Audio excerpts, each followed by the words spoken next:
What's up, guys? We are with my final part of my How to Speedrun Crota series with the actual boss, Crota himself. I'm going to show you how to do what you just saw. Kill Crota the most efficient way possible, solo, and basically the most efficient way overall, with adding team members barely even changes this. So anyways, one thing I'm going to point out real quick is there's a tiny difference between what I'm going to show you and in a full run. In a full run, you're starting from the Destinger checkpoint, and there's ads everywhere, right? And make the sword bearer spawn, you have to kill so many knights. If you think about it, it actually makes sense. The sword bearer is a knight, and there's so many knights in Destinger that there's so many of them on the map, there's not room for another one to spawn in. So what you have to do is kill a bunch of them, obviously quickly because it's a speedrun. So how I go about this is, when the glass breaks, I just skate over here. When I'm in this area, I punch an acolyte because there's usually one around here. Go around here and shoot 2 Dragon's Breath rockets at the ads right there. And what I have is War Machine Force Barrier, so it reloads really quick, so you can shoot 2 really quick. As you shoot the second one, you're just gonna come down here. So that's the only difference between what I'm going to show you in this tutorial and actual run. Just want to point that out real quick. And now for the hardest part of this to learn is the Dragon's Breath shot. So what I do is, well, let me back up for a second. So when I was trying to figure out how to like speedrun this the best way, I tried to think of what the big difference between solo and fire team runs are. Then in fire team runs, I cannot talk right now. Anyways, we'll keep on going. In fire team runs, someone else downs Crota for you as you pick up the sword and all that. That way there's no delay from picking up the sword and him being down. And what people used to do is they'd pick up the sword, go up top while invisible on a hunter or whatever, drop the sword, down Crota, pick up the sword, start hitting them. So I was trying to think of any way possible that you just get rid of all that, pick up the sword and go hit them. Well, with Dragon's Breath ability to be shot and fall down whenever you like, depending on how you time it, and does lingering damage, you can control when he goes down, but not actually be downing him during that time. So I found a few spots for the Dragon's Breath shot, and obviously the most obvious one was actually where the sword is gonna be at, which is right here. So if you just aim it perfectly down center with Crota, where he's gonna stand, look straight up, you want to hold it for like, I say 2 full seconds. When I say full seconds, I don't mean like 1, 2, I mean actual full seconds. If you actually count real seconds, like 1, 2, maybe even towards 3 a bit. But basically, I'm gonna shoot a few shots up and hold it, then say when I'm releasing it, so you guys can see. So I'm gonna shoot, let go. Let's see where that one lands.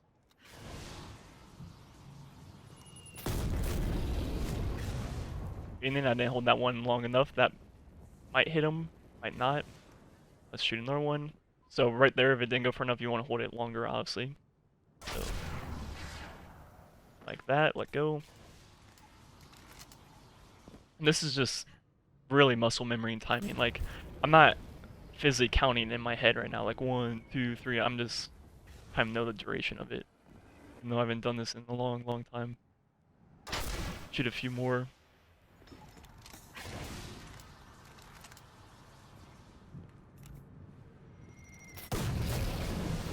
That one was probably about perfect right there. So anyways, so that's just messing around. You're gonna have to figure out your own like timing for it. Because when you're actually doing it, you're not gonna sit there and like 1, 2, 3 or whatever. You're just gonna do it, So before I start attempts, because I doubt I'll get this first try. What you need to do is when you come around the corner, you shoot all your Dragon's Breath at those people, whatnot. Come down here. So now this is timing also. So when you see the sword bearer like coming out, that's when you need to be shooting your shot. So you shoot it, hold it. Sword bearer's out right when you release it. You nade him, and shotgun him. Takes like probably like 3 or 4 shotgun shots now. Right when you kill him, you drop your bubble, which I'm not gonna do because then I have to re-get it. Go pick up the sword, jump up here. Now remember, during this time your Dragon's Breath is now falling. So once you get to right here, the Dragon's Breath is probably going to be hitting them. Then you want to wait like about a second, jump up, then Twilight at them, or just walk to him, depending on how quick you get up here. Then you time it perfectly. Right when you get to Crota, he's down and you can start hitting him. This is insanely difficult to time, and it just takes a lot of practice. And as you can imagine, when I was first doing this, it was very, very difficult. Now that I've done it multiple times, it gets easier, obviously.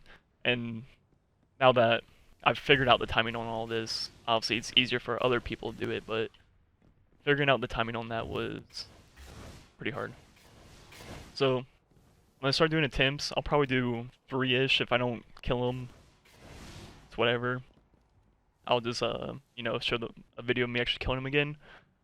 But like I said, this is really, it's really a rhythm thing. Like, the more you do it, the more, like, often you do it, the more consistent you'll be. And I am extremely rusty right now, but let's see how it goes. Another thing you can do is obviously, like, skate out of the glass and all that, but in solo runs, that's not really possible. It is, but it's like literally like a 4-second time save or something like that, and it's not even worth it usually.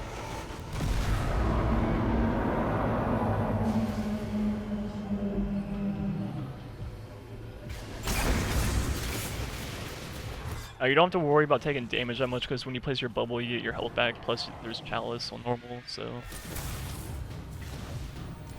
Alright, so now I'm looking for a Sword Bear to come out. Okay, he's starting to come out, I'm gonna shoot it. Hold it for a bit, ate him. Shotgun him, he dies. Pick up sword, go back up top. He's already taking damage, so I'm gonna jump. I got there late, I'm gonna get 4.5 hits. And boom, that's a fill. So, to kill Crota with Weapons Light, it takes 4.5 hits exactly to kill him. As far as I know, there's no reason for me to think that has changed since Rise of Iron dropped, because your base level hasn't increased, but... So you literally have to hit him as soon as he goes down to get 4.5 hits. And that's why this timing is so ridiculously hard. Alright, try a few more. I'm gonna build up my super first.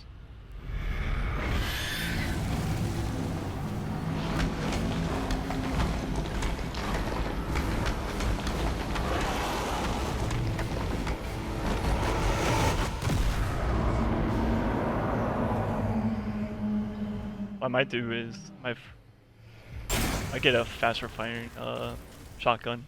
I used to use the Burden Improve during runs, and I think that's probably the way to go for the Sword Bearer kill. Oh, another thing I recommend is I haven't personally tried it, but my Dragon's Breath is at 330 light right now. I don't see any reason to increase it. I don't know if increasing it would really even do much, but you definitely don't want to be killing him faster necessarily. Or downing him faster, I should say. Especially at first. Maybe like after you get good at it, you can afford to like kill him faster, but I'll just let them kill me. But downing him faster is really not that ideal when you're learning the timing, because then the margin for error decreases dramatically the faster he downs.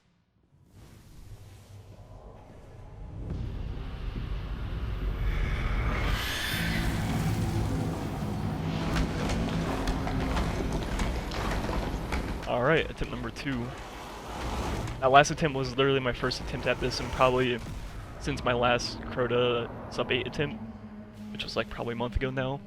So let's see how the second attempt goes. I don't know why I'm going to kill them. I need to kill them.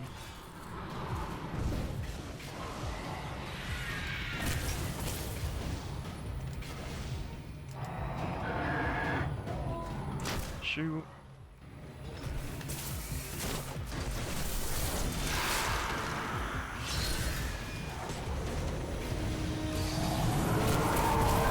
Moved out of it. Alright. So, we'll go on to attempt number 3. If I don't get him this time, I'll just show, you know, another video of me doing it. Like I've already said, this is all about being in rhythm and doing it a bunch and getting really consistent. And I'm none of the above right now. So, the point of this tutorial is get across the steps necessary and by doing attempts, I think that shows the steps you need to do in the correct order. And yeah, as you can imagine, after when you're in the middle of actual full run and you're on a good pace, like it's so easy just to wipe on this and mess it up. That's one thing people don't realize about my 804 and like my 8 flat run is you just don't have to do a good run. You have to do a good run, then do this. This part is by far the hardest part to actually like do, not technical wise, but actually doing it is hard. You have to do that at the very end of the run. Like you could be on the best pace in the road, you're probably like nervous and all that. So many things can go wrong in this segment, full runs. Okay, kill me now. I guess I'll just go do 10 because I don't necessarily need a wipe. Actually, yeah, no wipe. Since I killed stuff, I got spawns in front of the sword bearer, I think. All right, last attempt. Let's see how it goes.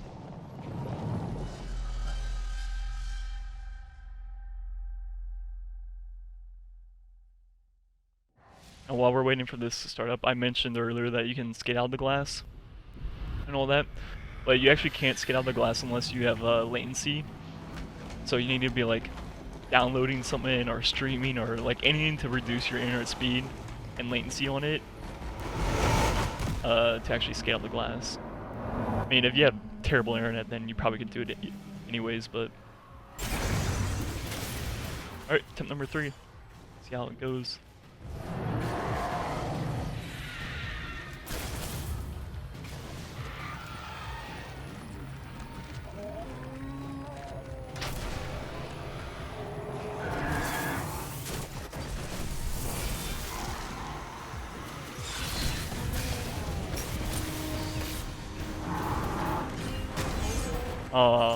Nope.